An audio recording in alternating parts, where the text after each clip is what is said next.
Hi everyone. I just thought I'd make a quick video about Maya 2025 and the problems that everybody's having with the DAE exporter. It's not a MayaStar problem.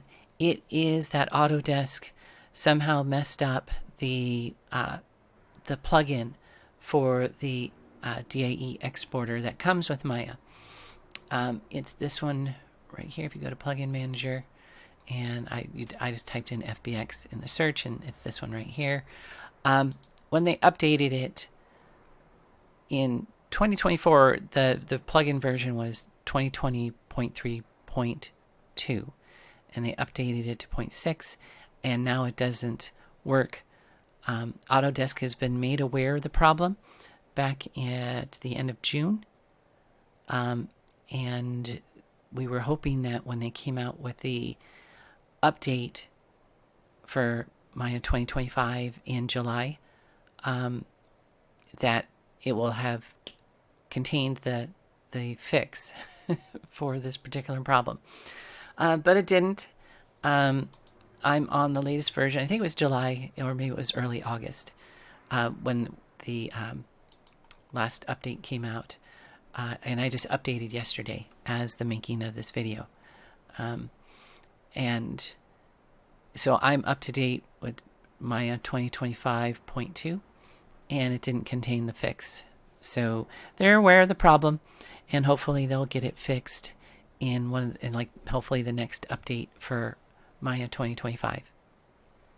Okay, but I'm going to show you how, if you don't have an older version of Maya also installed on your computer, and you just have Maya 2025, how you can get around this problem.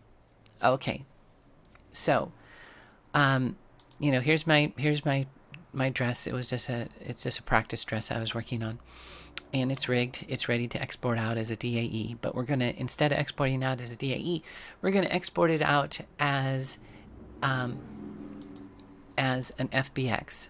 Okay, and you just kind of go through the same settings as it was for a DAE.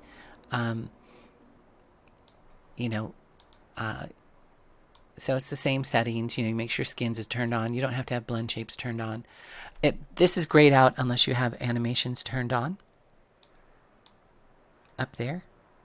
Okay, so if it's turned off, turn it back on so you can change it. I'm just going to go through these settings. Like I said, they're the regular ones.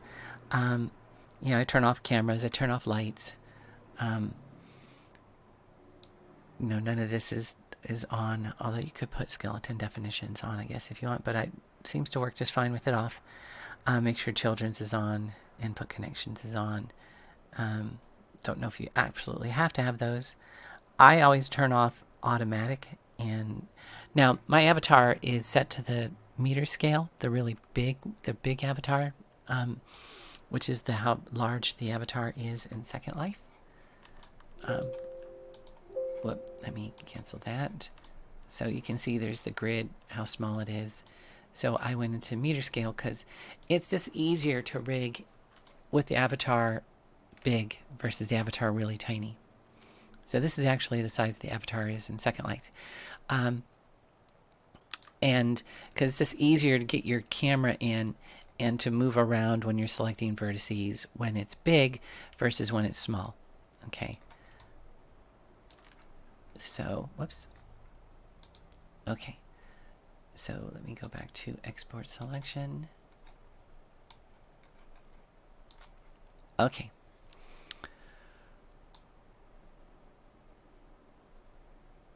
So make sure skin's turned on, that you're waiting. We don't have any blend shapes, don't have to worry about that. Oh yeah, and then we're getting down here to input. So some rare versions of Maya, if you have it on automatic, it will crash. Even on when you're exporting out a DAE, but that was a long time ago. I think it was Maya 2013 or something like that.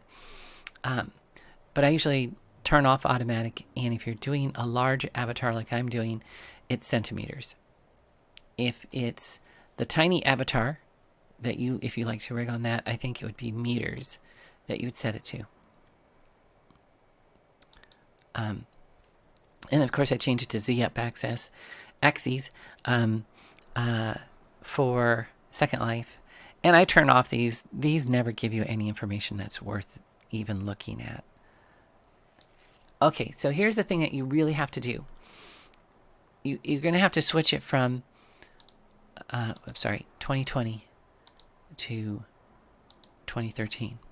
Because we're going to use a free plugin or free little program from Autodesk that came out the last time they updated it was in 2013. So that's why you have to change this to 2013.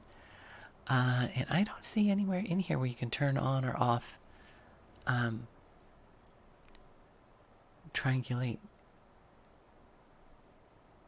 Oh yeah, there it is. Okay, that triangulation is off. Okay, I like turning triangulation off because that way the file acts as kind of like a backup. If you lose or your original file gets corrupted, you can still import the FBX file. And if it's not triangulated, it will look a lot better, a lot easier on your eyes versus something that's been triangulated. See, this is not triangulated, so it's a lot easier to follow the edge flow than when it's all triangulated. Okay, and then I'm just going to do that one, just replace it. Okay, and so it exports out, and it's probably already done exporting.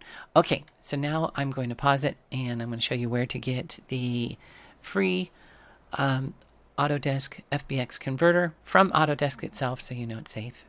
So hold on. Okay, so in Google, just put in Autodesk FBX converter, and it should be the very top one. It will say FBX converter archives. And just click on that. And if you have Mac, you use that one. If you have Windows, just use this one. They do have two different versions. The 2013.3 works just fine. So if you have a 64-bit computer, you click on that, download that, and install it. If you have a 32-bit somehow, you could use that one. And then once you install it, let me open it up. Yeah, so once you install it, open it up, click on Add, and navigate to where it is. Oh, it's right here. Oh, no, that's the one that I already converted. Okay, this is the one that I just now did. So, so you just open it up, and it'll come here. And then what you want to do is you want to switch this to DAE Collada, and then click Convert. It says I already have one there. Do I want to overwrite it? I'll just say yes. And it converted. So now you have your DAE file. It will be triangulated. Unfortunately, you don't have an option for not triangulating the DAE. So it will be triangulated, which it gets triangulated anyway, and you still have the original FBX as a backup. I usually export out my DAEs not triangulated, so that they act as kind of a backup, you know. And we will be putting out an update soon for MayaStar, which will include the ability when you export out using the 2.0 panel to select if you want it to be triangulated or not. That was supposed to be in the last version, but I forgot. I messed up. So we're going to be coming out with a new update with that,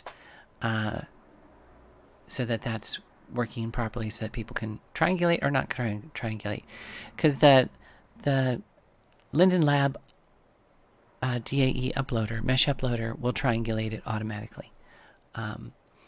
So it doesn't have to be triangulated before you upload it to Second Life. It will do it automatically. And so, yeah, so then, like I said, this gives you a DAE that you can upload to Second Life. I've already tested it, and it uploads just fine. It doesn't crash the viewer. And it appears to be just as accurate as if you had exported it out as a DAE that actually worked. So, awesome. Alrighty. Well, I just wanted to make this quick video so that those of you who have switched to Maya 2025 or only have Maya 2025 on your computer, and you don't want to install an older version of Maya, you can just get the FBX converter here and use that to convert it from an FBX to a DAE. Awesome. Alrighty. Well, I hope this video helps, and we'll see you in the next video.